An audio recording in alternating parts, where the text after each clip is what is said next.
தெளிக்கும் தென்றலாய் நின்னருகில் வந்து நான் சேலை நதி ஓரமாய் நீந்தி விளையாடவா நாளும் மின்னல் கொஞ்சம் தாழம் பூவை சொல்லி ஆசை கேணிக்குள்ளே ஆடும் மீன்கள் துள்ளி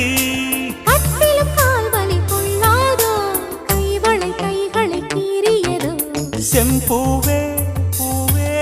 உன் மேகம் நான் வந்தால் ஒரு வழி உண்டோ